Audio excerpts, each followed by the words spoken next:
junk in my room, so... I had to consolidate. There used to be way more junk. It used to be much messier than this. Like, I don't actually think it's that necessary. Like, it's not that messy. It's, like, kind of organized for how much garbage there is. So anyway, Trev, welcome. This is the first episode of my Untitled show, my speedrunning show. Today is October 2nd. I had to look it up. And, yeah, would you like to just introduce yourself to me? Alright. I go by TrevPerson on Twitch. Oh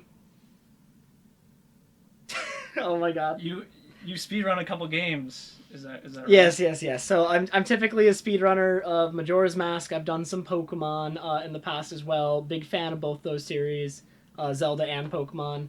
I've dabbled in other Zelda games besides Majora's Mask, but I've never taken them like as seriously as Majora's Mask, for sure. So No Ocarina of Time. No Ocarina of Time, dude. Whenever I do Ocarina of Time, it's like a meme thing. Although I'm not sure if you're aware of this, but there's the 2022 run. Yeah. I have to do that. That's coming up, dude. I've been talking about that for years now. I have to do the OT 100% run, January 6th, 2022, and that's been like 4 or 5 years coming now. So I didn't know it was so soon. I never thought it was going to arrive. I thought surely the world would have ended before now, but no. We all thought, but nope, we're still here. And speaking of which, the pandemic, I haven't seen you in like 2 years because AGDQ has been shut down. It's not in person again. Right, when I found that out, I was like so upset. Like, when did they announce that? Because I actually didn't know. A month ago. Maybe. Really? Okay. I didn't know it wasn't in person until like a week or two ago, and I was so upset because like I understand it, but also like it really feels like if you mandate like vaccination and stuff and like that, like maybe you could have it. Like, I don't know the specifics. Right. I don't want to get like super political. It really just makes me sad. Is kind of like the gist of it. It's just whatever the case. It's like unfortunate that it had to be that way. Yeah, like I know I was talking with someone else, and I asked them when they thought it would be, and that was like 2 weeks before they called it off, and I felt like weird about it too. Like if it was to be in person in Florida, like I would have to think about it and definitely like see how things go until then. I think it was probably the right call, but it's just unfortunate. I think it comes down to like how the event organizers like manage it, and like there's an argument for both. It's more like my like personal emotions getting tied up into it because I really like seeing everyone at GDQ is like the reason. Like, I wish they still had it in person, but also like I totally understand why they didn't. Yeah, it's way less hype too. I think like. Oh yeah. I haven't checked out the online stuff. I kind of feel bad. Like, when I go to GDQ anyway, I don't watch as many runs, but like I definitely the online stuff I do not pay as much attention to either, unfortunately. Mm-hmm. As much as I hate to say it. So how many runs have you done at GDQ? So I think I've done 3 now. Hopefully I'm not forgetting one at this point. I think I've done 3. Cuz my first one was the 2016 AGDQ 4-player co-op run, where I did Majora's Mask 100% with me, Phil, Kyle, Full Grown Gaming, and Thiefbug. And that was like 5 years ago at this point. That one I was super nervous for. I remember that. I think I didn't talk for like the first half an hour except to make a really bad joke. I remember watching back that VOD years later, and I'm like, oh my god. I've been on commentary, and I've only made bad jokes. Yeah, no one laughed at it, not even like the other runners on the couch. It was just like silent. And then after that I did an all masks run for Majora's Mask as well in 2017, that time at SGDQ, so it was about a year and a half later. And that one I did by myself, and that one commentary was a lot more competent. Which is good because I had to do it alone, so hopefully I managed. And then my last one was actually a Pokemon run. I did Pokemon White 2, AGDQ 2018 or 19? I think it was 18. I remember I was there. Yeah, I think it was 2018 then. That sounds about right. Because I think I haven't done a GDQ run in a while. Because I didn't apply to the offline ones at all. So I haven't done a GDQ run since they were in person, basically. Mm-hmm. Yeah, I feel like Zelda and Pokemon is so different. how did you like come up with Pokemon? Because Pokemon was like after you had already been running Zelda. So Pokemon originally started actually back when I was still going to university, because I would stream. I was living on campus when I was at university, and I had my entire stream set up, like my camera, everything, and I didn't want to move it back and forth. So I always came home on the weekends, because I went to university only 10 minutes from here about. So I would come home on the weekends to see my family, and also because like I hated it there. So I would come home, and I still wanted to stream back then, because like I was really, really new to streaming. So I ended up I ended up doing Pokemon just because I could bring my DS home, and I'd use like a really crappy like laptop camera back then. I eventually ended up getting 2 cameras, but it initially started like I could just bring my laptop home, use like super scuff setup, and just stream like a DS game, right? And like it was much easier than like moving like a console and a capture card back and forth every week, since I was going back and forth constantly like every week. So back when I was like brand new to streaming and streaming like almost 7 days a week, because I was like crazy back then, that's actually how it started. And I ended up landing on Pokemon for that DS game just because I really like Pokemon. Like, both the games I speedrun are just, like, games I really, really liked casually. I'm like, okay, I'll speedrun them. So they are very, very different. There was a lot of, like, new stuff I had to learn. I remember when I first learned to speedrun Pokemon, it took me over a month of, like, learning, practice, and prep before I did any runs. Because Pokemon, I have to, like, prep, like, if there's a whole bunch of RNG manipulation, you need to learn it, you need to understand it. Yeah, that's the one with you have to like set up on the menu, right, to like get the right seed. Yeah. You have to set your DS clock. Your DS clock, like in date, it determines like the initial RNG seed. And what's really bad about Pokemon Black and White and like 5th gen Pokemon in general is the RNG initial seed is different every DS console. Like if so you have to figure out yours. You have to figure out yours. So there's like a process. There's like programs people have made to help you with that, but you still have to do it yourself. And that actually took me like 2 weeks. That of the month of prep, it was 2 weeks of figuring out like what seeds can I hit on my DS, right? And like how do I do it from there. And I got really, really lucky because someone built a Lua script. Literally the month that I was learning it, that let me inject seeds into the emulator. So once I figured out like what seeds I could hit, I could then just inject them into the emulator and use save states to figure it out. Without save states, it would have been absolutely terrible. Prior to that, there was no way to inject RNG seeds that I know of into like emulator. So like Worcester at the time, who was running the exact same thing as me, he was figuring out seeds by brute forcing it. Just every run, he'd go like, he'd try something different, and I think before the script came out, he was like near the end of the RNG manipulated portion after like hundreds of runs, like figuring out like what to do with it. So I'm glad that ended up working out. I got really lucky in that regard. Yeah, that's rough. I can't deal with like too much luck. Like I've played games that have luck in it. I can't. Like, Pokemon is too much. That's where I definitely... When it's all manipulated, it's kind of tame. The Pokemon runs I've done aren't... Well, one of them I've done isn't super bad. One of them I've done, you have a 50-50 chance of losing the run every time an hour in. After 40 minutes of ridiculous execution. I ran Heart Gold for a little... So the 2 Pokemon runs I've done are Black, White 2 and Heart Gold. And to keep it brief, Heart Gold is one of the hardest runs I've ever done. All right, I go and look up a run of that category. I won't go into it, but you have to keep the RNG manipulation going for like 45 minutes. And single mistakes ruin it. Like slight like missteps, like you have to like do very specific bonks in certain places to keep it going. You need to switch between running and walking, a couple frame perfect movements. It's like jeez. While doing glitches, like, because 4th gen has, like, the tweaking glitch to, like, walk between, like, different segments of the map, like, connect to the map incorrectly. It's, like, hard to explain, but it's a pretty popular glitch, so, like, a lot of people might know it. I've never heard of it. It's like, It's probably the most well-known Pokemon glitch, I feel, for like that era of Pokemon. Like it's if you were to ask like casual players of the game, like if they know any glitches, that one would probably come up the most. So hopefully there's some context for that one. Like some people watching will probably know that one.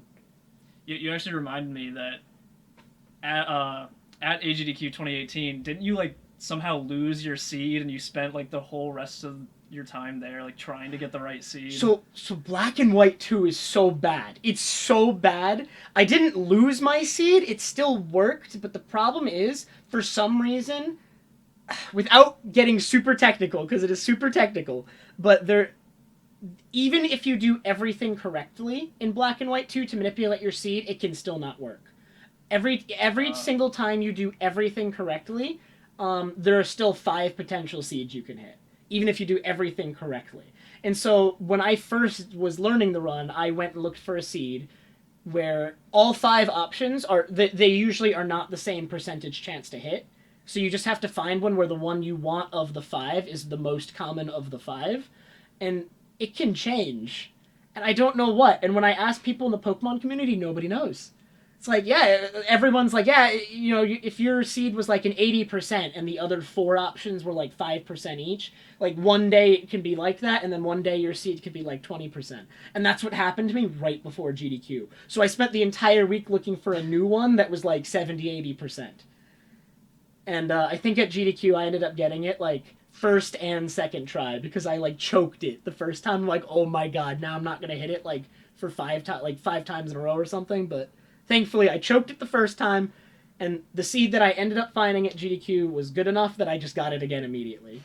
So I know you were really concerned about not getting the right seed, but I will say in retrospect it was kind of funny. Just, hey Trev, you want to do this? No, I have to get this seed. Trev, you want to play this game? Yeah, I don't know how many hours I spent, like the days and days leading up to the run. I was just constantly on my DS checking hundreds of seeds.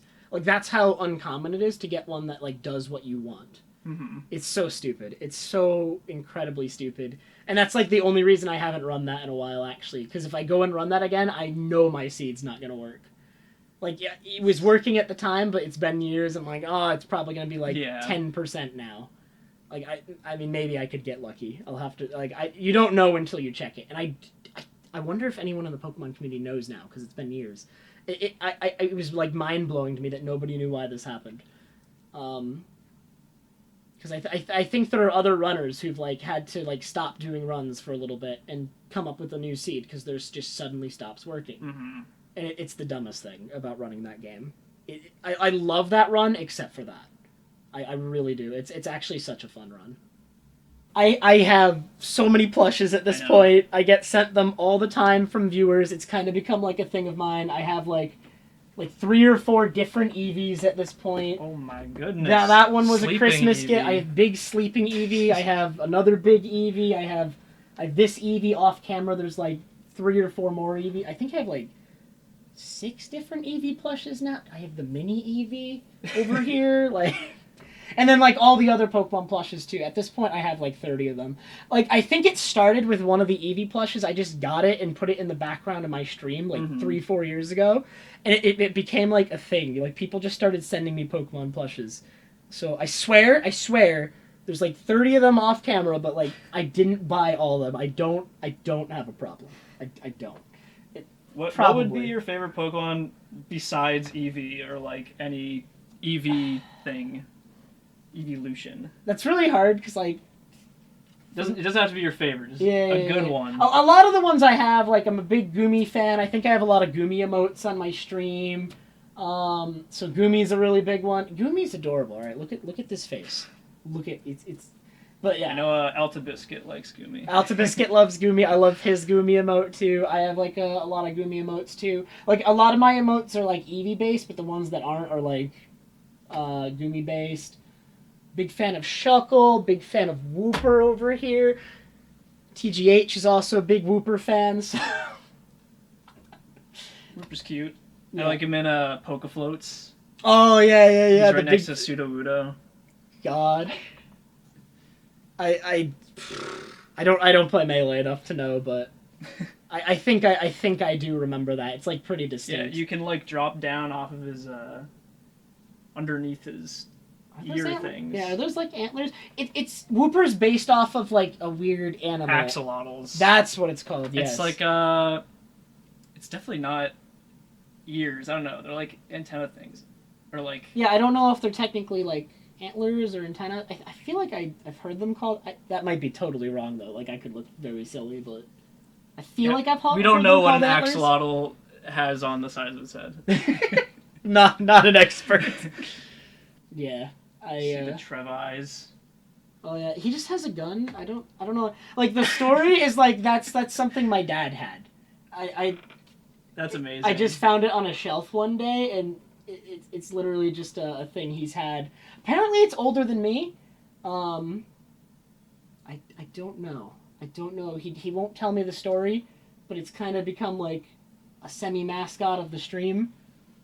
And it's. I like it. I think it's a good look. I think it's good branding. With the different colors, you got like the Trev eyes and like the mad one and the sad one. Or Yeah, just recolor the same emote over and over. everyone does it. ZFG has like the Run Ogre one of different colors, and yeah. I think Axel Larson does it too, and it's unfortunate because his is like also frogs. It's like the OT frogs. yeah. Different colors, so there's some overlap there. But I swear it wasn't me. Right? Everyone reuses emotes. You know how many heart container emotes there are? Oh yeah. I think I used to have one of those, then I ended up getting rid of it because like it was so redundant. Like everyone else already had one. Yeah. I was late to the party on that one. The heart emotes, those are a common one. Yeah. Let's see, bring it to. So you live in Connecticut. I do. There's nothing out here. Don't like it. Want to get out. Really? Yes. I enjoyed the drive. I don't come here often. I came here to like see a college when I was looking, and on the way to AGDQ 2019, we stopped in New Haven. We got like the pizza that I think it was like the famous one. I haven't been, and I've lived here. You all haven't? my life. I've heard of that. It's though. Pepe's Pizza. Yes, I know. What you're Although talking about. I heard that it was like their like famous pizza that they have, like their signature is like clam pizza. I'm not sure about that one. There's like a lot of seafood pizza out near that area. I feel like, especially like more south in the state. I feel like that's common for sure. So I wouldn't be surprised. Mm-hmm. Clam pizza is something that I know my family would really like. I'm not a big clam person, but there's definitely like a lot of people out here who really like that. Yeah. So It's New England. I feel like there's like 2 or 3 pizza places though in Connecticut who claim to be like famous. So like, they're all fighting over it. Like I don't even know like what it take. Like it's restaurants do that all the time. Yeah, I mean you just claim it until it's disproven. And Yeah. how are you going to disprove it? No, it's very easy. Like we were the first to do this. We're famous for this. All right, with world famous for like best in the world. I don't know, stuff like that all the time is common with restaurants in general. So I was kind of surprised though that it was talking about the clam pizza in Connecticut. Like I would have thought that would have been like a Maine or Massachusetts thing. yeah, I feel like that's definitely more common up north. But like we're far enough north. It's like a New England thing. I feel like clams and like shellfish in general is like a New England thing. Yeah. Definitely more farther north, but I'm not big on it though. Yeah, I'm not a fan. I'm not a huge seafood guy either. Like Yeah. if we go to like a sushi restaurant, I could have a couple pieces, but I've never had sushi. I keep getting told over and over, like to have sushi. Like I think I have a friend on me about this now. we do it at AGDQ. Have you not? Come with us? I've never come with you. Oh No. my god. I don't know. They'll if- give you like a box that has like just like 6 pieces, and even that is like I could deal with like 4. Like 6 is even like too much for me, but they give you like I don't know what they give you. They give you a couple things. It's like a bento box Yep, at a lot I've of heard. places, so you should go sometime. Yeah. I mean, we went to the I don't know if you were with us because were you at the last GDQ before COVID and stuff? Yeah, so it was at we 2020. went to like the Japanese restaurant and stuff. Were you there with us? Like It was I can't remember. Was it Japanese or was it the KBBQ? We went to KBBQ 2, I think, but like there was this restaurant that I was going to like every day. at AGDQ 2020, I think it was like this Japanese restaurant, and they would do bento boxes. Like, you could go there and get one, and I heard those were really good, but I wasn't getting those because, like, sushi to me at the time was weird, and I didn't want to like, I didn't want to risk it when I was out there. Seafood is always risky.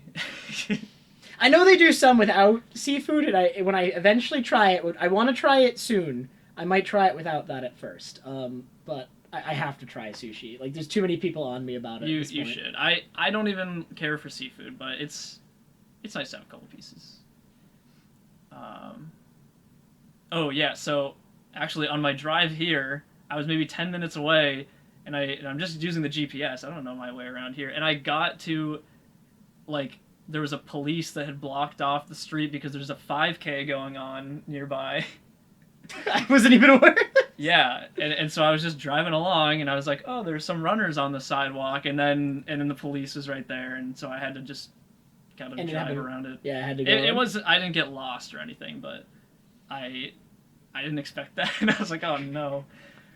Hopefully there's an easy way around. Yeah, I'm not gonna lie, like, I'm almost a hermit.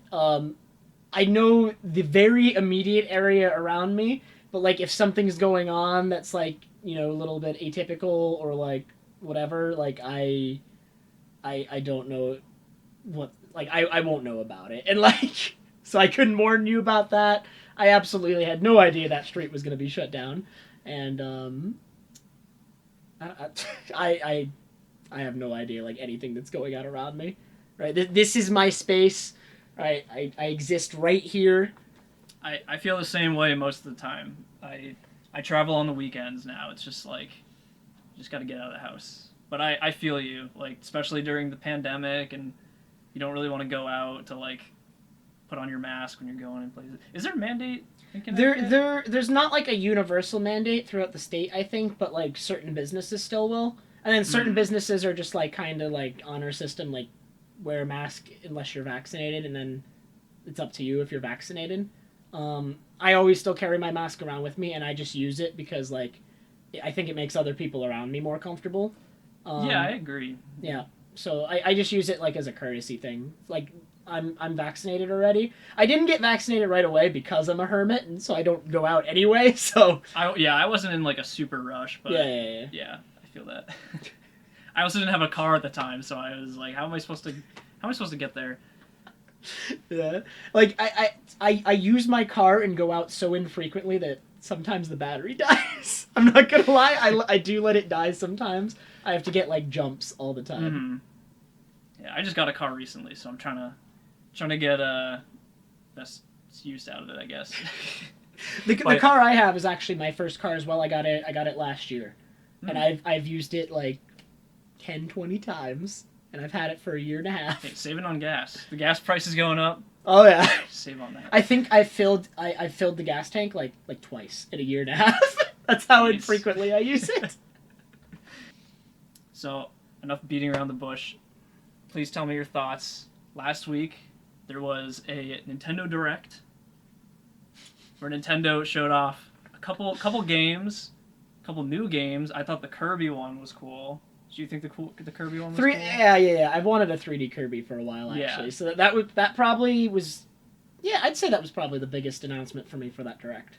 Never really thought about it. I mean, I know what you're leading up towards, though. We could keep talking about Kirby. I mean, like, I got bored of Kirby. I think the last one I got was Superstar Ultra, which I looked up, and that's 10 years old now. My God. Yeah. The last big Kirby game I played, I think, was... what was it called? Kirby Triple Deluxe, I think. There was like a 3DS one. Yeah. That one was actually like really, really good though. Like it was a meaty game. It was like, and it was a lot of fun. But after that there was like a lot of gimmick games, or like I don't know what to call it, a gimmick game. One. Yeah. Like I had in my head Planet Robobot when I was thinking of like gimmick Kirby games, but there's like a lot of people who really, really like that one, and it's not like entirely a gimmick game, I feel like.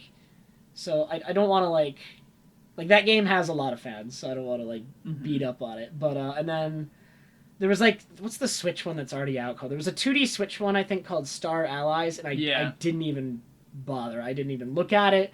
It didn't look very new or exciting or like anything. It's like I don't know. Like, I'm glad they're doing 3D Kirby because Yeah. I'm not as excited by Kirby anymore. I agree. Like, I think all of them are good. It's just, it's a lot of the same formula, like 2D, so... Actually, like, Star Allies for the Switch is probably the one I heard the most negative things about. A lot of people who played it said it, like, seemed really, really rushed and didn't have, like, much going on in it. Mm-hmm. So, it's, at least for that one, I'm glad I skipped it. Like, all the other 2D Kirby games before it, like, even if I wasn't interested, I always heard they were good. I always heard positive things, except for Star Allies. That's the only one I never heard anything, like, really positive about. I'll have to give one of them a try, maybe. Yeah. I mean, I definitely recommend Kirby Triple Deluxe. That game's epic. That's for the 3DS? Yeah, that one's the 3DS one. That one came out like 10 years ago at this point, too. I think it was like... I could be terribly wrong, but I think it was like 2012, 2013. So it's almost as old as Superstar Ultra at this point. Yeah, I should break out the 3DS. I haven't played it in forever. I don't even know where it is. I think the only time I ever break out my 3DS now is like when I want to like speedrun something. Or if I want to... So I do some 3DS, like, homebrew stuff sometimes, because that's fun, but other than that, not really. Yeah. Were there any other games that were, like, any, like, new ones that were cool? They finally showed footage of Bayonetta 3, which... Oh, right, at the very end. Yeah, I know that one. I have not yet... I have Bayonetta 1 and 2 on the Switch. I still have to play them. 1 and 2 are on the Switch? Yeah, they released Bayonetta 2 on the Switch. I think they were on the Wii U, or is it the Wii U? I thought they also came out on the Switch. I know for sure it was Wii U, but I'm pretty sure... I'd have to look. I have it in one of my cases of games, but I'm pretty sure they also released it on the Switch. You can buy Bayonetta 2, and it comes with a free download for Bayonetta 1. Mm-hmm. So you get both. And they did that, like, a year ago at this point, I feel like. I'm almost certain they're on the Switch. I'm 99% sure. Okay. And, yeah, I should try it out. It comes with both, and it has like a whole bunch of like Nintendo stuff. So I have those, and now that Bayonetta 3 is announced, I need to make sure I play those before that comes out, because I usually like those kinds of like flashy like action games. Mm-hmm. A lot of people don't consider this quite in the same vein, but I think it's kind of similar. Like, I really, really love Kingdom Hearts. Like, actually. The games that have the really, really good combat, right? Because the Kingdom Hearts gameplay is like super mixed. It's super inconsistent, but like the height of the series, which for me is like Kingdom Hearts 2, and then the DLC for Kingdom Hearts 3, which kind of patched up like the combos and stuff and made it like flow better and be faster. Those are really, really good. And I hear like the action games like Bayonetta and like I think Devil May Cry? Is it Devil May Cry? I've heard those are kind of in the same vein. Is Devil May Cry the game I'm thinking of? What's the game with Dante? Is that Devil May Cry? I think so, yeah. Yeah. That one I've looked less at.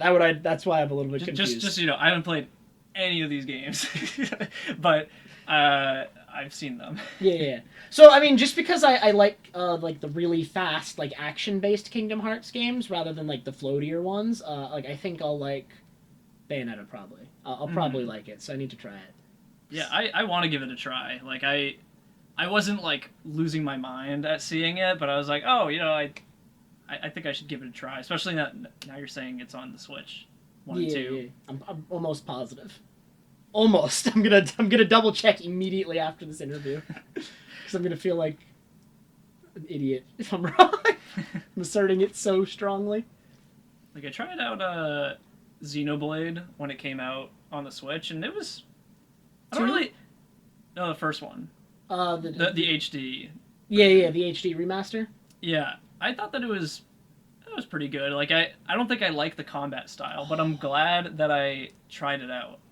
And I kind of feel that same way about like I don't know. This is super like close-minded, but I feel like the genre of like Devil May Cry and Bayonetta and Kingdom Hearts, just from like an outsider, it kind of looks like hack and slashy, which isn't like a bad thing anyway. But like I think I need to just like try it out and see if it's, because I think it's like deeper than just like a hack and slash.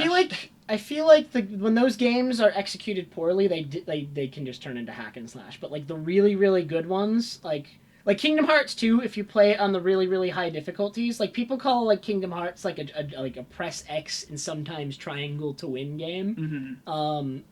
But at the highest difficulties, if you're doing that, you just get one shot over and over and over again. Like there's like a lot of like Kingdom Hearts is literally my only experience with this genre of like action games. But if you're just like trying to mash through on the highest difficulty, you will get slaughtered over and over and over again. Like there's like a learning curve for sure. I feel like in all these games there's trial and error because you have to kind of learn like attack patterns and stuff. So I don't think it ever turns into that really. I really think like it totally looks like that because those games do try to be flashy to bring in people, but like I think there's when it's executed well, there's like depth underneath, and that's what I like. That those games that's why the Kingdom Hearts games for me are so mixed because so few pull it off. I only like Kingdom Hearts 2 and the DLC for 3. Like I said, those are the only ones I've played that I've liked because they do it well. What about 1? Is 1? 1 has less depth, right? Because it was the first one in the series. They were figuring it out. That one is not bad. There are some people who like 1, but it's usually more for the story and the characters than the combat. I feel like I don't like find many people who like 1 for the combat. So if like you're looking for like a good action game, I don't think you want 1. Is it just like more bare bones and like much more bare bones, much slower?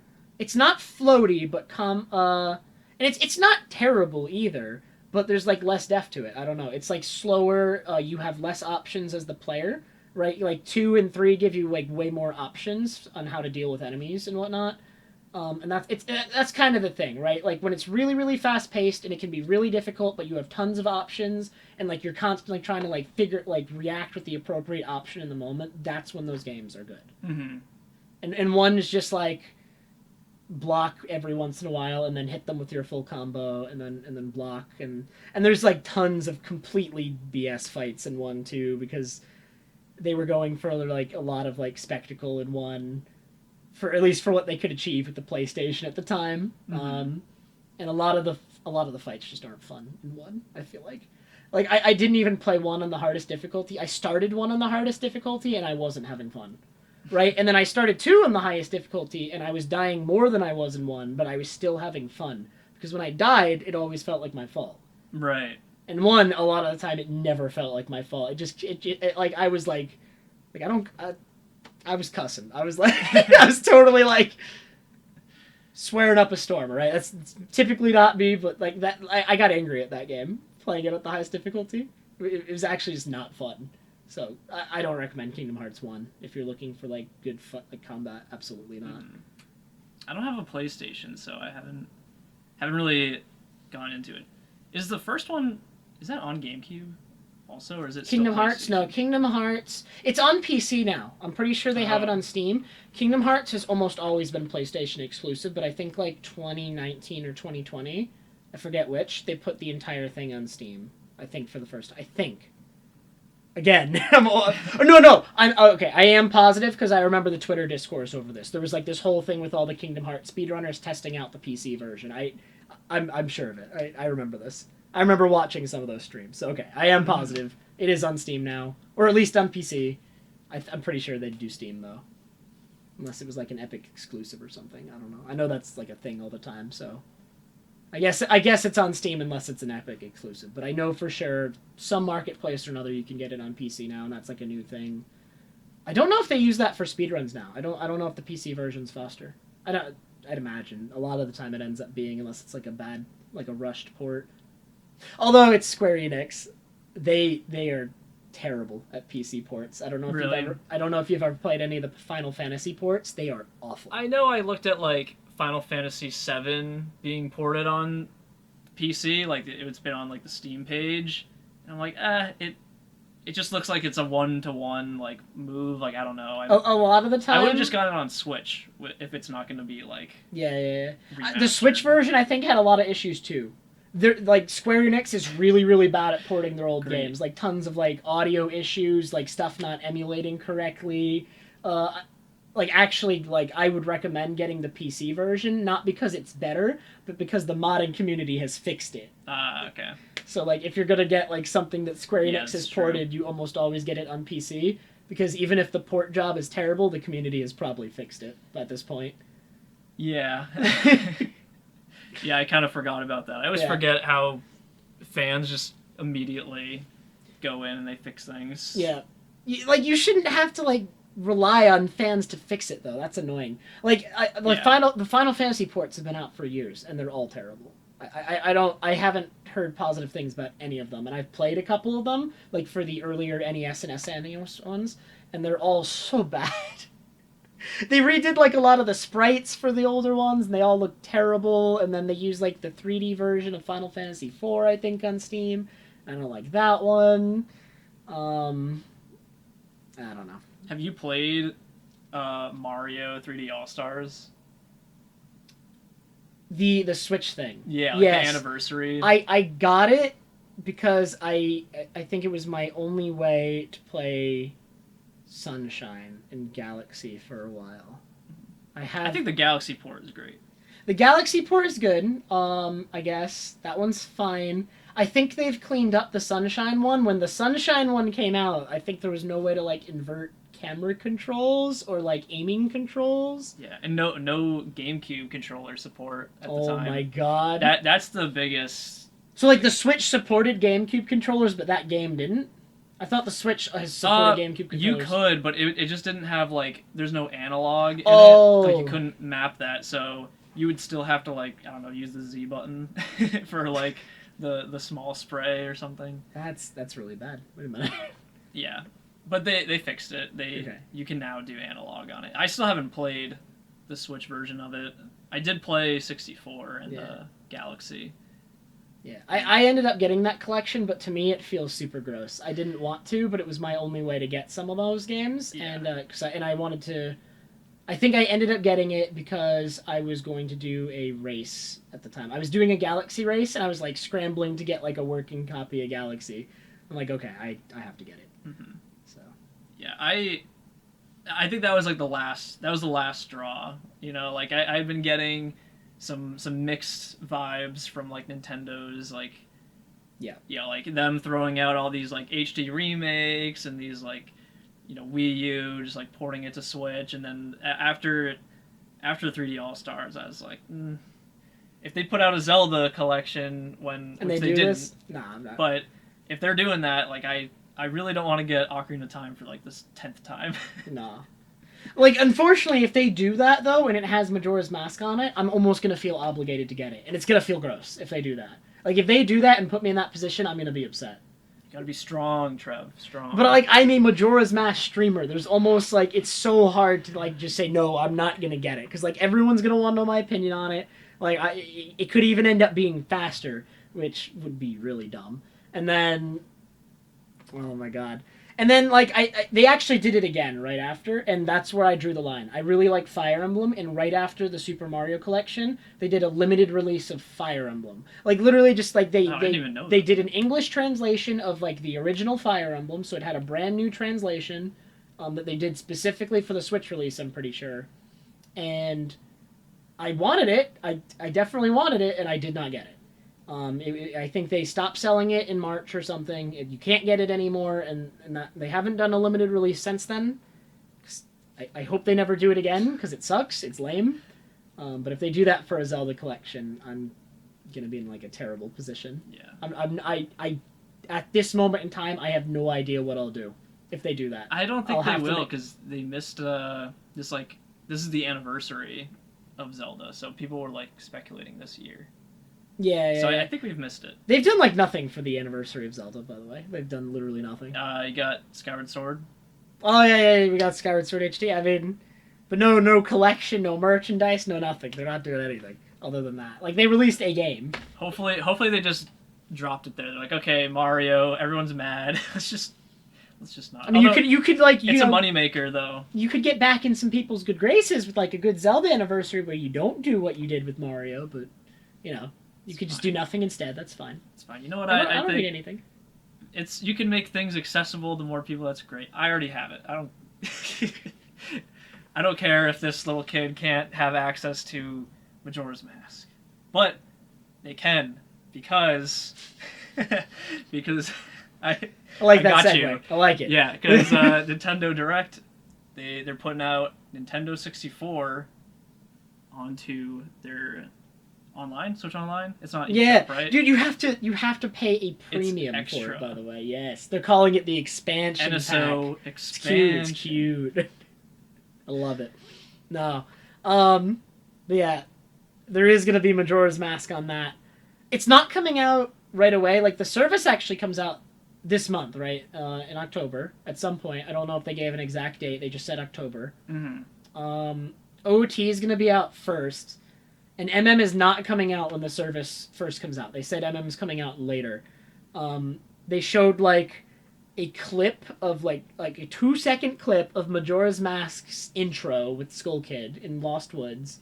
I'm not even sure if it was running on Switch or if they were just using stock footage of MM. I looked at it and I couldn't see anything that like distinguished it from anything else I'd seen. It's so hard to tell. I'm sure someone could probably like analyze it further and be like, "Oh, this is an HD resolution," but like, for me, I just looked at it; it didn't look any different. Yeah, with the Switch version of Majora's Mask, I am concerned. The Wii U version was really really bad of both OT and MM. It was notably emulated extremely poorly. It had a really, really dark filter over it. I don't know why. Progressively, actually, every version of like Virtual Console or like the retro games that Nintendo releases, they keep applying a darker and darker filter to the games. I don't know if you've noticed that. The Wii has like a slightly dark filter over the game. It's barely noticeable, but there is a filter over it. I gotta play the N64 version. If you compare Wii Majora's Mask to N64 Majora's Mask, the Wii version is a little bit darker. They have a filter, and the Wii U version's dark filter is even darker, where it's really, really noticeable. It's really bad. It doesn't look good.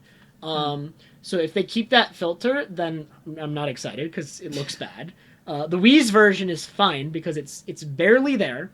I don't know why they have it. My guess would be like maybe concerned about epilepsy stuff, so they're just applying a filter rather than like double checking the games or something. I don't know. I don't know why they would do the dark filter. That is literally my only guess. So if there's another reason, I'd love to hear it.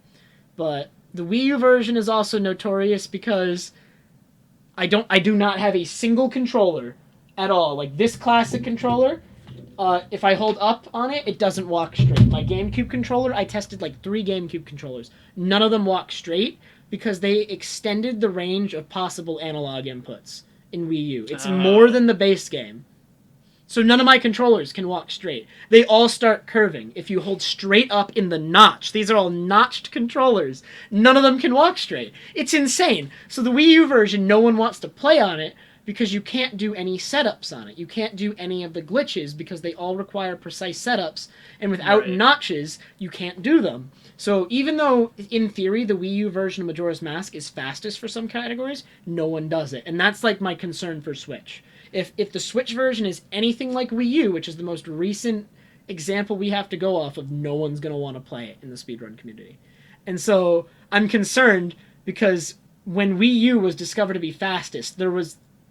like MM community went up in flames. No one wanted to play it, but like everyone's like it's faster, so like everyone wanted to ban it. And there was a console split for a while, and that's gone now. And instead, the Wii U glitch that made Wii U faster is just banned now because no one wants to play on Wii U. Is the debug? You're talking about the debug. I'm talking about debug menu, and the glitch that allows you to access debug menu is called text overflow. Mm-hmm. That wouldn't be faster than like Ace though. No, but for like 100% actually, Wii U is fastest. Mm-hmm. And no one wants to do that. No one wants to do... I don't want to do that. No one wants to do that. Wii U is just not fun. Because even though Wii U is hypothetically fastest, I think there is no one who could actually execute a run that would be faster than a Wii run, just because of how much time you'd lose to being straight up unable to do a lot of glitches. Because you wouldn't be able to do the setups. I can see that, yeah. That sounds pretty rough. Yeah. And it's all like there's lag, there's input lag, right? There's input lag, and loads are actually longer on Wii U. Load zones, they take almost a second longer each. with the, like technically with the text overflow glitch, like debug menu stuff, it's still faster, but like without that, it would actually be slower because of how long loads are. Mm-hmm. It's crazy. I don't know how. Like I think the Wii U version of the game has the longest loads of any version, even the GameCube version. And the GameCube version of MM is notoriously bad, absolutely terrible. Doesn't even run at 20 FPS most of the time, which is nutty. I think it's funny, like, when you play games casually and, like, you don't think anything of it, and then... Oh, yeah. And then when you there's go to, like, so many speedruns, people. everyone complains. Like, because I didn't want to use an N64 controller, once I had the GameCube version of Majora's Mask, I would play it. And I do remember it crashing one time on me. I don't know when, but... Yeah. But, you know, I could play a GameCube controller with it, so that was how I played it until... Oh yeah, I get it all the time in my chat. Like people who grew up with the GameCube version, I'll start just bashing the GameCube version, and anyone who's been in my chat for a while doesn't bat an eye. But every once in a while, I'll get someone who's like, they're new to my stream and they've never heard this before, and they're like, "Oh, what's wrong with the GameCube version?" And then they get the tirade. Because the GameCube version, the reason it crashes, it has like tons of like audio bugs. It's usually like the audio will cut out, and if the audio cuts out, it won't. Sometimes it doesn't crash right away, but it will crash once the audio cuts out. So most of the bugs related to it are audio. It doesn't run at full frame rate because I guess of just poor emulation. Like N64 Zeldas are only 20 FPS normally, and the GameCube version like hits like 16, 17 most of the time. It's pretty bad. So it's pretty slow. It's really, really funny. I forget. I always forget if this was Imbued or Seedborn. But one of them got the GameCube version of Majora's Mask to test it, and the very first stream they did testing the GameCube version, they tried to play Song of Time, and they confirmed. They hit yes on the menu, and it soft locked right there. It just never advanced beyond that screen. It didn't crash, which was really strange. It stayed there on that text box forever.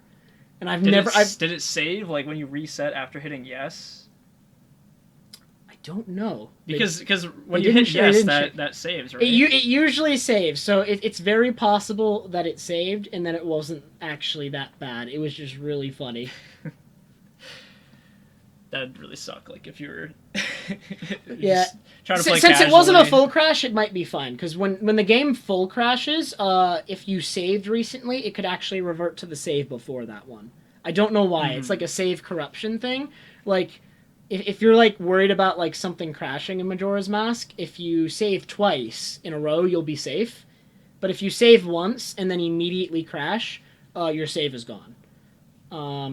It's really funny because Enop accidentally deleted his practice file a couple years ago. I remember seeing this on stream. He accidentally he deleted his 100% practice file, and the 100% practice file takes like 4 hours to set up. So he didn't want to set it up again. He immediately booted up another file and crashed the game, and it was back. Oh my god! It's not. It was like the 200 IQ play. I'd never seen anything like that before. It was the craziest thing to me. That's actually how that works. So yeah, like the game reverts to like a previous save state for some reason when you crash if the last save was recent enough. I don't know why. I cannot explain it, but that was like the nuttiest thing to me. Yeah, that's crazy. I didn't know that. Yeah, but I don't know. Getting back to like the Switch version of it's just like I guess I'm definitely gonna try it out. I'm definitely gonna play it. I think long term it won't be a problem because of the Switch already has like modding tools. So even though it's like currently the the Switch version of is gonna be tied to a subscription service, and that would normally be concerning. But like there's gonna be homebrew tools for the Switch, and like we're gonna have it because apparently they already have the files for like the NES and the SNES games that are on the service.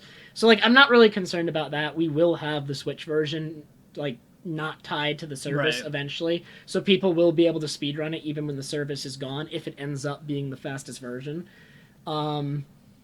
We're gonna have, I mean, it'll take a while to like import like all our practice tools probably and stuff to the Switch though, so that will be obnoxious when the Switch version first comes out. But what I'm least excited for is like the community discourse over it, because there's gonna be debates, there's gonna be discussions. I always get asked what my opinion is and I just want to be left alone. I'll run it if it's faster, probably, and it doesn't suck like the Wii U version.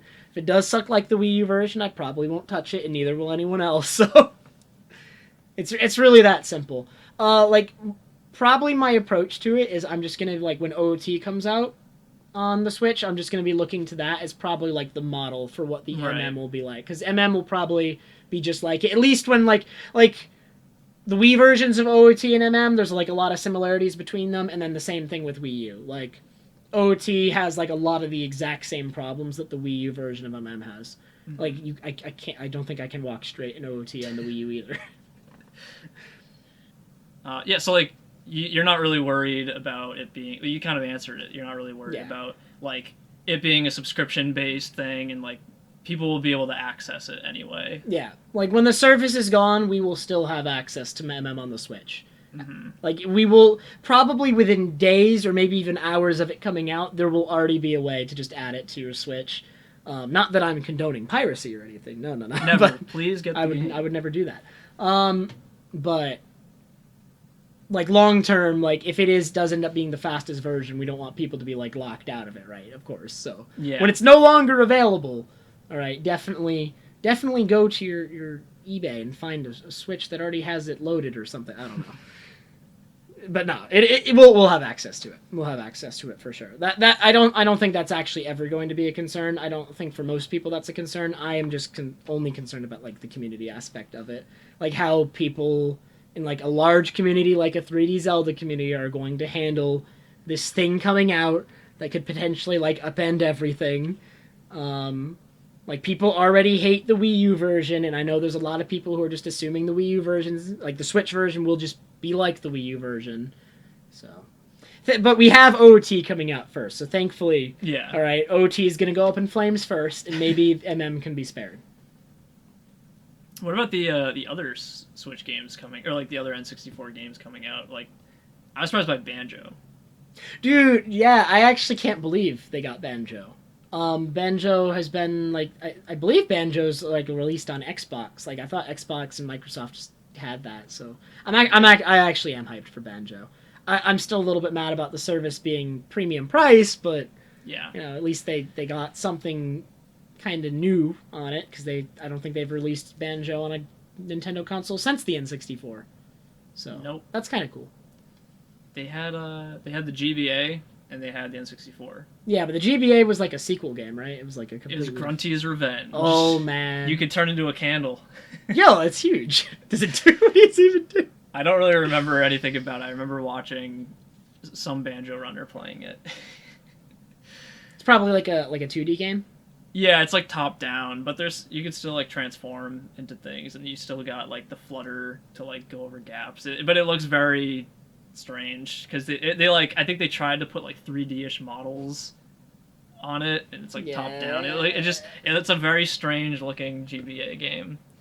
But anyway, I've never seen it. I didn't know it existed until like speedruns, like watching people speedrun things. I had no idea. But yeah, I'm hyped for Banjo because, like you said, it hasn't been on Nintendo. Well, they did kind of tease it by putting Banjo in Smash, but that's the only time that it's been there. Yeah, Rare's been able to work with Nintendo more recently, so that's cool, I guess. And I hate that the service is premium priced, but at least they got something cool on it to at least incentivize people, I guess. Yeah.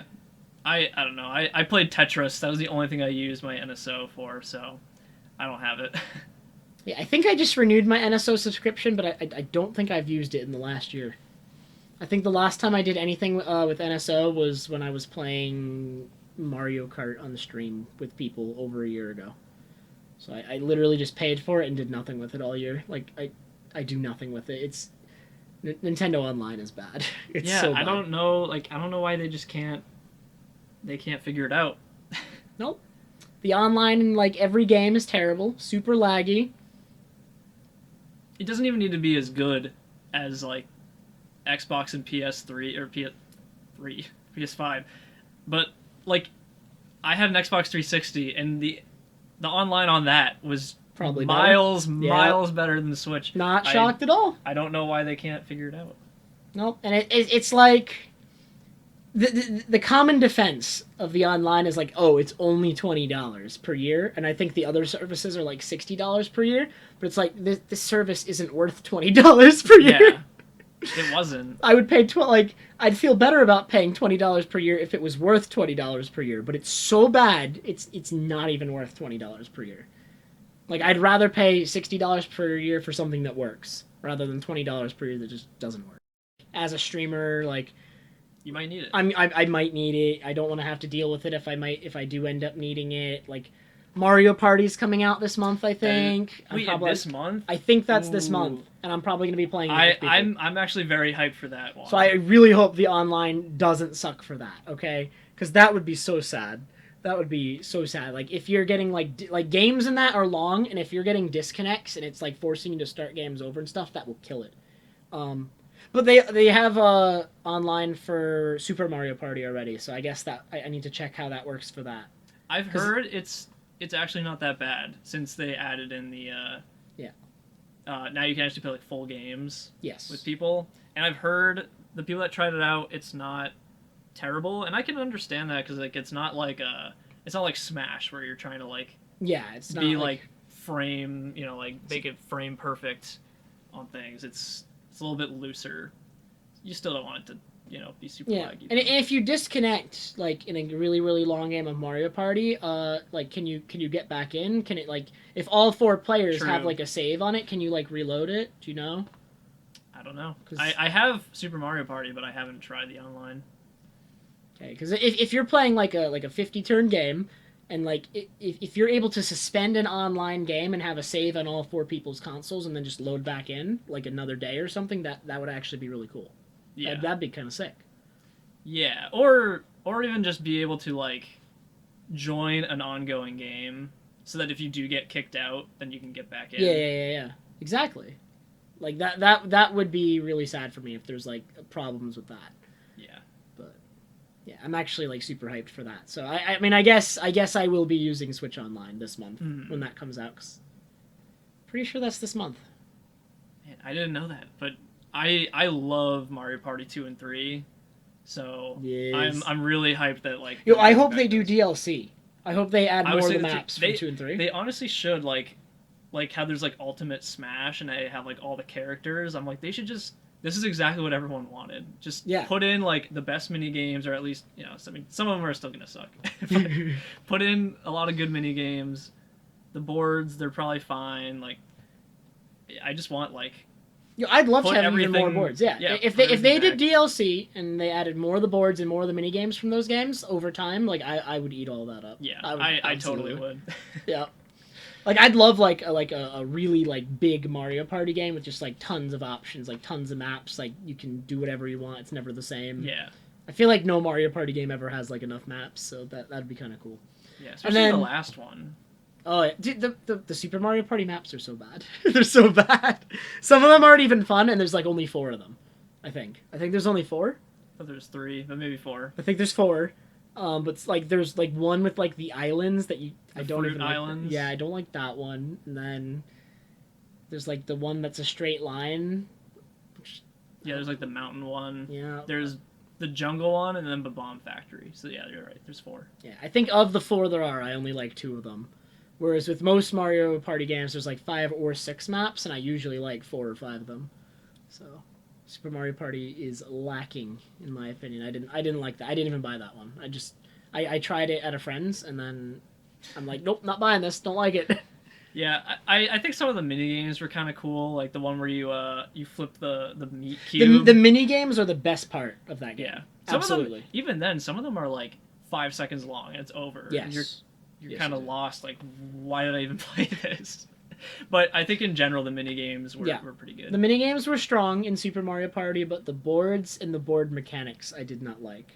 I didn't like allies, because if you get an ally early, you're just at a perma advantage. You have to land on very specific spaces, and they're like the biggest advantage you could get.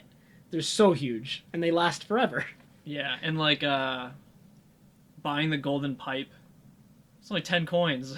What is this? Oh, is it really? I didn't even remember 10 that. 10 coins for a pipe and 10 coins for stars. Like, it's nothing. So does everyone just end up like rich every game? Like Well, tons of money they have nothing to do with. You make less money in this game from mini games, but then you have like when you play on like a team mini game, I think you win like 3 or 5 coins for winning a mini game. But if you win with like teammates and you all shake your Joy-Con, then you like give each other a high five and you get more coins.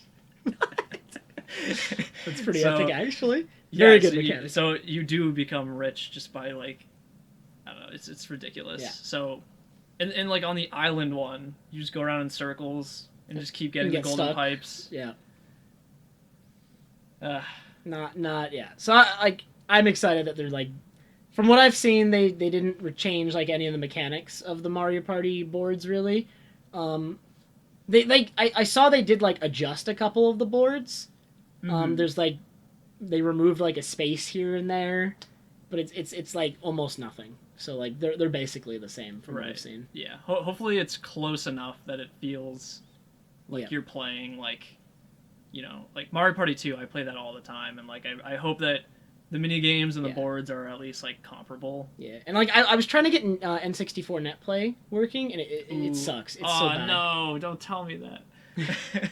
I would love to play Mario Party with you. You can get it working, but it's really bad and convoluted. Like GameCube net play is so much easier. Like I think we ended up giving up and just playing like GameCube Mario Parties instead, because we couldn't get N64 working.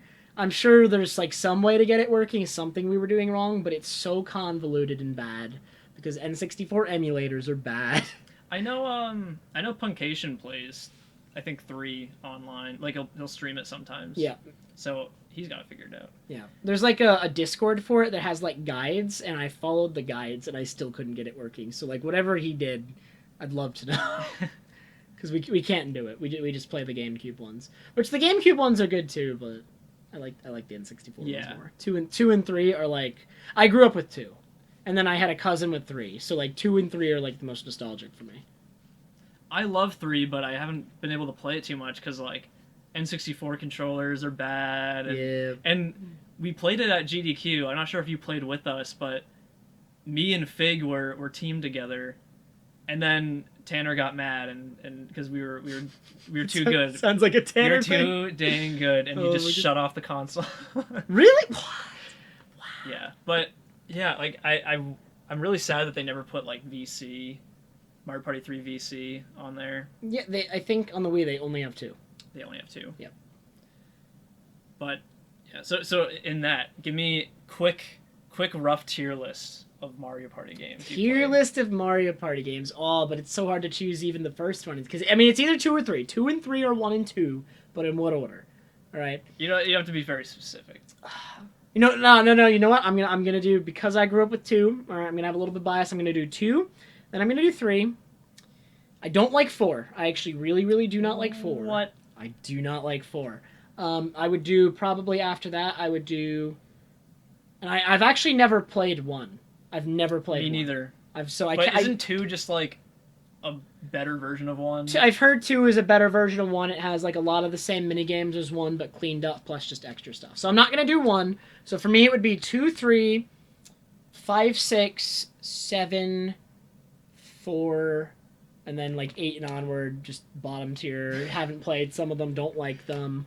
When I had 8 as a kid, it would always crash on a certain minigame. Really? I had like a bad disc or something, so I don't even care about 8. I don't care about 9, because I think 9 and 10 had the car, I think. 10 definitely had the car. 10 had the car. There's 2 games with the car, and if I don't know if it was 9 or 10 or 10 11. There's an 11. Is there an 11 or Super Mario Party 11? I think Super Mario Party came after 10. Okay, so if Super Mario Party came after 10, then 9 and 10 have the car. So I didn't buy either of those because I didn't care. Because I played them at a friend's, and like same thing with Super Mario Party. Didn't like them. Didn't buy it. So. Wait, where did 4 go? 4 is at the bottom. 4 is at the bottom? It's my least favorite GameCube one. No, it's... I think Mario Party 4 has the best, most balanced party mode. I think the mini mushrooms and mega mushrooms, I don't like them. You just end up with like... It's different, for sure. You end up with like inventories full of them, and like it's so hard to use the mini mushrooms because like... when a star gets... like, first of all, I think a lot of the boards in 4, I don't like the boards. A lot of them. I think there's like 2 boards I like in 4, so it has like the board problem that Super Mario has for me. And then the mini mushrooms. I don't like them because sometimes stars get stuck behind mini pipes and they're just there for like 10, 20 turns because you have to get these very specific mini pipes, but mini mushrooms limit you to 1 to 5. So like no one can hit it because you could be 3 spaces away from the pipe and then just miss it when you use your mini mushroom because it's like it's 50-50 at that point. So I think you just have to have the magic touch of rolling the right dice. I don't know what the problem is. The mechanic is inherently bad. I feel like I do not like it. So that is why it is my least favorite game. The mini games. There's mini games. There's games that you can only play when you're mini. So you have to get through the pipe and then also make it to the mini game? No. Well, some of them are behind a pipe, but it's like there's just like little arrows that are like, oh, when you walk by it, then you normally can't play it when you're normal, but when you're mini, it lets you play, and you like ride on like a carousel in one of them or something. And this shows how much I play Mario Party 4. Don't get me started. You haven't even mentioned lottery. The lottery is amazing. I do like the lottery. Okay, I do know that. I like the lottery. But isn't that... I feel like that's in 5, or am I mistaken? It's not in 5. It's not in 5? Okay. Well, that is a good mechanic from 4, then. But I don't think it changes how I feel about it. 5 is the first one that had, like, the capsules. So you had, like, the randomness of your items. And I think that's my main problem with 5. I think the boards are pretty decent. And the mini games, I think 5 has the best, like... not bullshit mini games, because 2 and 3 have a lot of bullshit mini games. Yeah, a lot of the mini games though in 2 and 3 are really, really good. I don't know. So I mean, with the collection at least, it'll probably be really, really good. But yeah, in the original games, like when you take them all as a whole, a couple of them, absolutely. Yeah, I'm looking forward to it. Oh yeah, we should play like. Oh yeah, when it comes out, Switch I don't remember exactly when it comes out. I gotta double check, but it's gotta be soon. I mean, the game's probably already done, so. Mm-hmm. Yeah, this month is actually crazy because the Super Monkey Ball collection just came out. That's out, and I've heard mixed things about that, but I've heard overall it's okay. And then Metroid Dread comes out this month, and the Mario thing. So like, I'm probably buying all 3 of those things. I haven't bought, like, any video games all year, and just this month, like, 3 things are coming out that I want, so... Yeah, I think it is a pretty good month. I don't know if I'm gonna get Banana Mania, but I do like Monkey Ball, and I definitely want Dread. I've never tried to speedrun Monkey Ball, but I do, like, fun, casual races with friends of it all the time. Mm-hmm. Like with, like, Sample and stuff, I've done that before. That's a lot of fun. I think we raced, like a ROM hack, too. That's just like that's like a really, really good race game. I feel like even if you're not like especially actually if you're bad at the game, totally an even better race if you're all bad at the game. I'd agree, yeah. Because like as soon as you're all good at the game, it gets into like the pause buffer stuff I see people do. Yeah. To like get like really specific like jumps over entire levels. Yeah, we don't take it that seriously here. No. We're not that serious about our monkeys. No. Do you like what's your opinion on like just Metroid? Okay, so I have not played that many Metroid games. I've played Metroid, the Metroid 2 re-release on the 3DS, Samus Returns. I played that, and my first Metroid game was Metroid Fusion, which I think is more controversial because it's like a more linear game. Mm-hmm. It's less like open than a lot of the earlier Metroid games. Oh, and I've also played Metroid on the NES, but that game's terrible. That game's absolutely terrible. Don't play it. It's too old to like go back to. Yes. You don't need it. People keep telling me if I want to play the original Metroid, play Zero Mission on the GBA, the re-release. So I'm going to try that. I'm going to give it another chance with that version, but so far I haven't done that. So my only 2 Metroid games so far are Samus Returns and Fusion. Fusion was my first one. I really liked that one. I played it when I was in high school. That was actually my first time playing Metroid. And then it's not my favorite game of all time. I don't remember it very well, but I do remember enjoying it enough that I like played through the entire thing. Mm-hmm. I never tried to 100% it though. And then Samus Returns I actually liked a lot. I thought that game was really good. I played it I think I did 100% that one. I tried to. I spent a lot more time with that one. Really enjoyed it, and like combat in Metroid Dread seems to be I've only seen a couple clips of it from the trailers and stuff, and I haven't watched the newest trailer because I think they did a new one. Yeah, but I avoided that too. Yeah. The combat actually looks like a faster, like smoother, cleaned up version of Samus Returns. Like I think they brought back like the uppercut punch that like Samus does, and it has like more utility, and she can like dash forward while doing it and stuff. So that looks really cool because it looks faster, smoother, like more fun, more actiony. But also if they make it like more open, because Samus Returns, like the remake of 2, was way more open, and I liked that more than the linear fusion style. So, if Dread is like that, I think I'll really, really like it. I'm kind of looking forward to it. Yeah. And I think I'm probably going to stream Super Metroid before it comes out. Because I've never played Super Metroid, and that's like the pinnacle. Yeah, like, everyone always like, gotta play Super Metroid. If you don't, yeah. If you don't so know. Right before Dread comes out, I'm planning to stream Super Metroid, I think. I'm going to do like my first playthrough. Nice. I'm excited. Maybe I'll check it out. Yeah. I beat it a long time ago, but like I don't even remember when I did it because like I watched my brother do Super Metroid, and you know, young kid, and like but past the point of using like guides and stuff. So I had no idea where I was going, what to do. I couldn't wall jump. There's like a trench that you fall into, and you have to wall jump out. And I don't know how to wall jump. I think wall jumps are like really precise for like. They are because like when you start moving away, you have to press the jump button quickly, or else you're moving away from the wall. Yeah.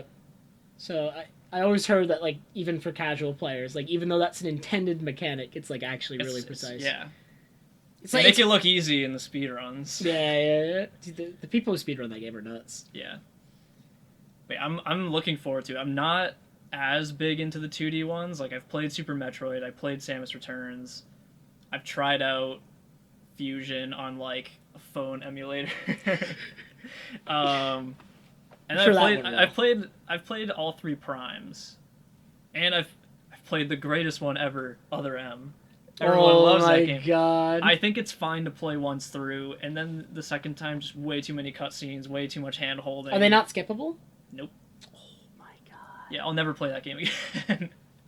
But I thought, like, a lot of, like, the flashy stuff was really cool, and, like, the items you got were pretty cool, but it was all just, like, it wasn't like, oh, I found this item. It's like, hey, Samus, looks like you need an ice beam. Here's the ice beam. I'm allowing you to use it now.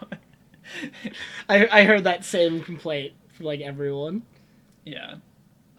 Seems like I have not played I actually own Other M, and I've just never played it. Oh baby. I don't know why I own it. I think I bought it as like a joke once or something. Like I got it. Pretty sure I got it to make DF mad or something. And like I started streaming it, and then I wasn't enjoying it, so I played through like the very beginning. So I have played it a little bit, but I haven't like experienced like a lot of the really bad stuff. Yeah, probably. I'm surprised you haven't played Prime though. I've played Prime 1 actually. I own the Prime collection, and I played Prime 1, and it was just like it was okay for me. I think I like 2D Metroid more. I might actually be more of a fan of 2D Metroid when it comes to that series. It's big. Like I don't think that I'm a huge like Metroidvania guy, so I think that's why I'm kind of more into Prime. But I know a lot of people are really hyped for the game, and I'm excited to get it too. So yeah, and like I'm actually glad Nintendo's pushing it. Like they changed their Twitter to like complete Metroid theme. They're pushing out trailers and stuff. I feel like they've never pushed a Metroid game this much, right? Which is like really good for Metroid fans because if this game doesn't do well, they're never getting another game again. Yeah, I kind of feel like they're sort of pushing it in a way where it's like this is the big new Nintendo game coming out, not necessarily like, hey, like, do you like Metroid? Here's another Metroid game. It's like, yeah, this is the big Nintendo game coming out right now. Besides Banana Mania, I mean. Oh yes, of course. Dude, you can't possibly cast a shadow over Banana Mania. Yeah, I don't care about Metroid. I just want Monkey Man. But yeah, I'm pretty hyped for Dread this month. I'm definitely gonna play that, and I gotta play Super Metroid before that, and then I don't know. Oh, and then Pokemon comes out next month. Pokemon's out in November, and like Arceus. No, Arceus isn't out until next year. I'm way more excited for Arceus though. Like, the Diamond and Pearl remakes look okay. I'm kind of sad because I'm pretty... They didn't make a statement deconfirming Battle Frontier, but they showed a picture of the map of Sinnoh, of the region, and it didn't have the Battle Frontier on it. I'm mad at them. I'm very mad at them. All the chatter on Twitter.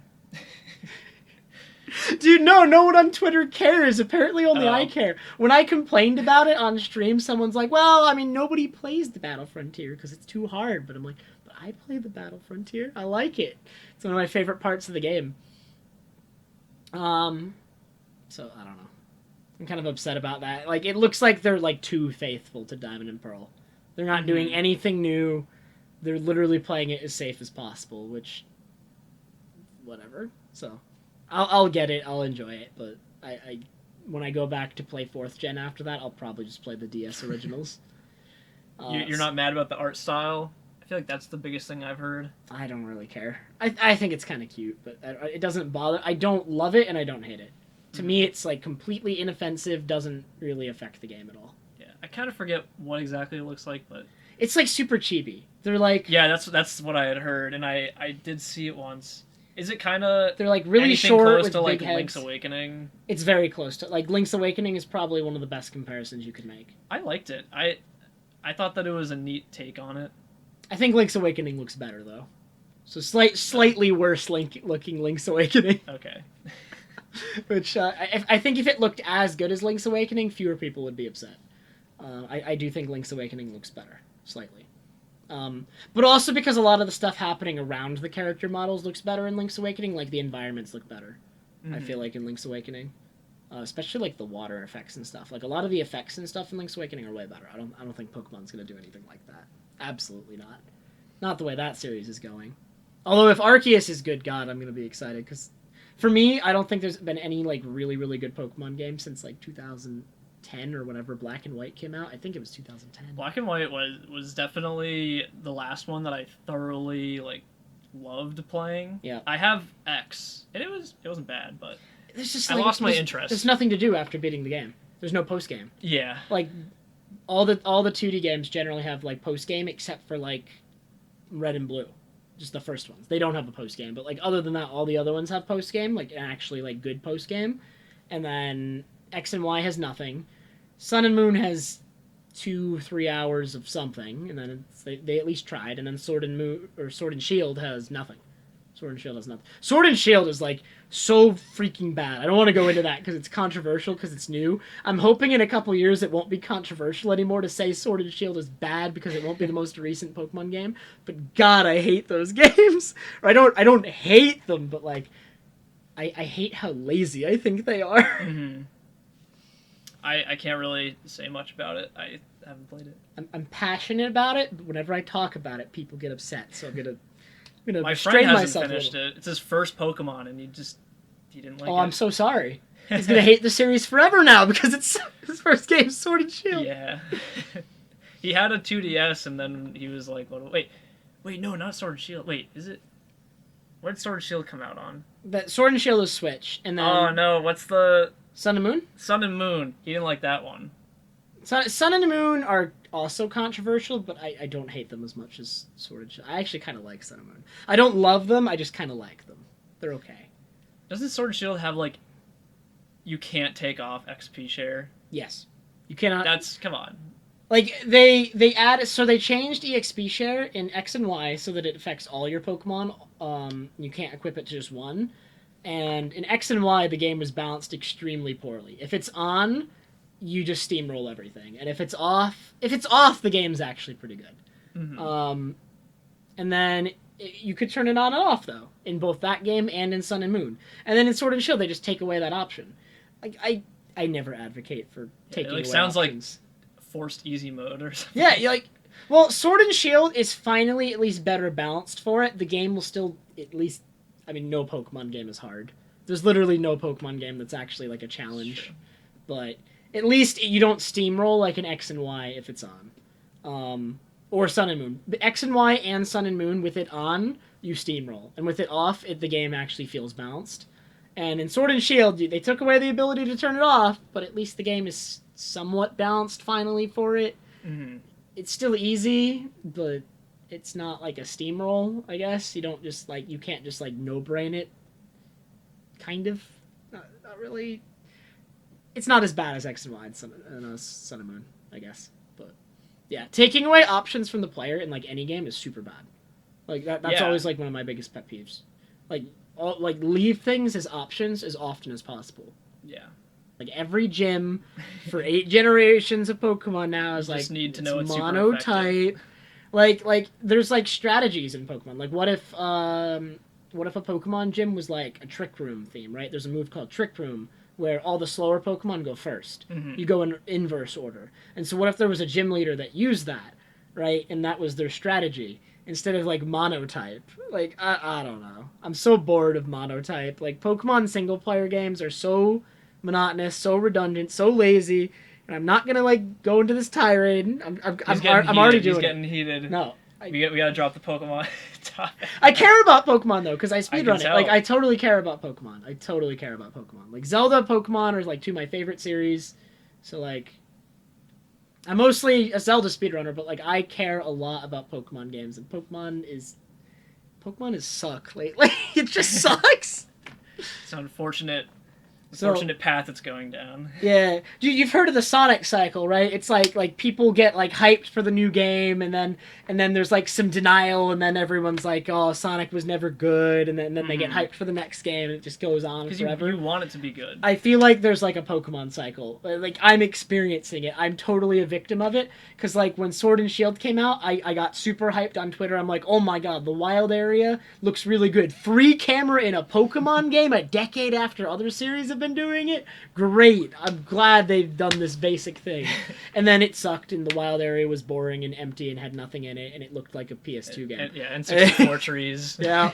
And then...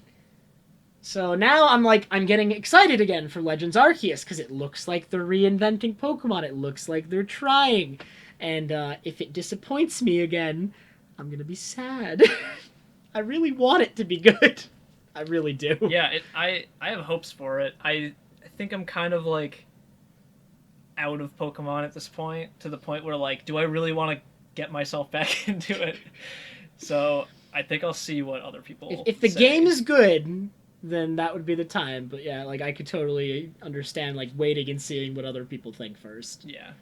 Because if it's anything like Sword and Shield, it's like, just why even waste your time if you're not like the biggest Pokemon fan? Yeah. Thanks for coming on. No Thanks problem. for being my guinea pig, being my first guest. I've like never done an interview before, so this was like weird. What, you've been interviewed at GDQ before. Have I? Oh, I did that one very short interview where like they came on and asked me like a couple questions from Twitter or something. Other than that, nothing. And like I was freaking out before that. I tried to get them to let me not do it. Well, I hope that this was more like casual. Nah, this is easier for sure. Yeah. All right. Well, this is TrevPerson. Twitch.tv/TrevPerson. Oh man. He's big time partnered streamer on Twitch.tv/TrevPerson. And I'm Vark. I sometimes stream, but not as much as I used to.